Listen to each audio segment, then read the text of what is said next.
All right, hello, fifth graders. This is the third chapter. It's called The Search for Gold.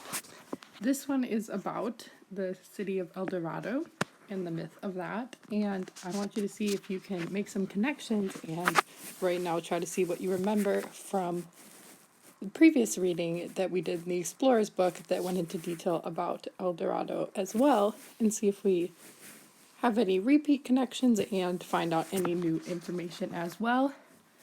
Again, with the questions, you're going to want to listen to the video or read the story more than once, and I'd love to see how much you are highlighting and making connections and notes as you're reading, because you are going to have to go back in a couple times to properly answer the questions. All right. Mexico City is built on the ruins of the Aztec capital. By the 1500s, people in Spain were hearing tales of an amazing city in the Americas. The city's buildings were made of gold.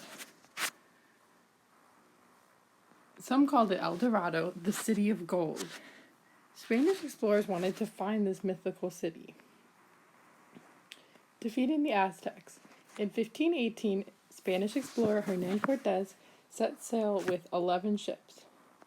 He was determined to find gold. He arrived at the land now called Mexico. The local people told Cortés about the Aztecs. They told him the Aztecs had great riches. Cortés led his men to the Aztec capital. It was larger than any European city at the time.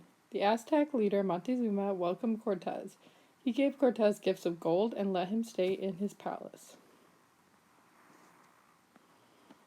Here's a picture here.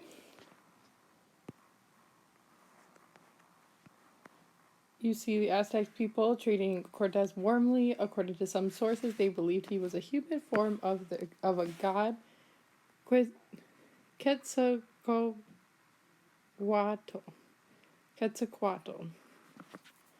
See how you can use these, tell you how to pronounce it. Alright.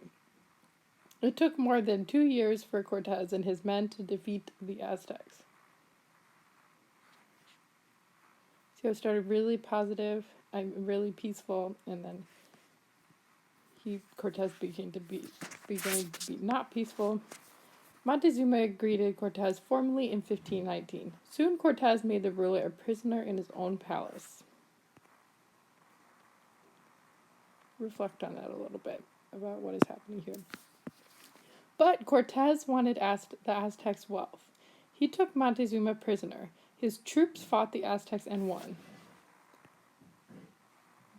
Cortés claimed the Aztec land for Spain. He sent back ships loaded with Aztec treasures. Spain declared him a hero. Cortés' victory gave Spain land in the New World. The land became a Spanish colony called New Spain.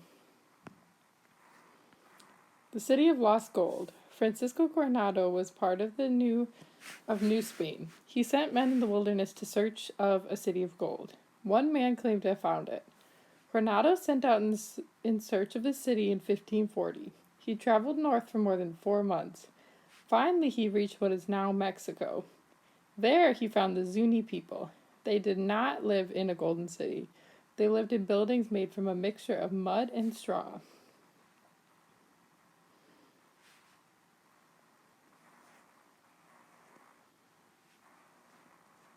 Coronado was angry. He wanted to find gold, but he only found mud. Coronado threatened to make the Zuni slaves, so Zuni attacked him. Coronado's men defeated the Zuni, but they never found the Golden City. There were no horses in the Americas before the Spanish brought them there. Interesting. Coronado's exploration of what is now the southwestern United States lasted for about 2 years. Coronado took more than 1,600 men with him on this journey.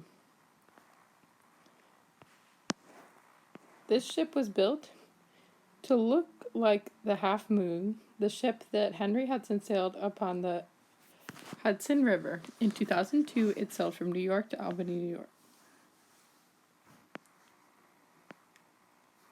All right.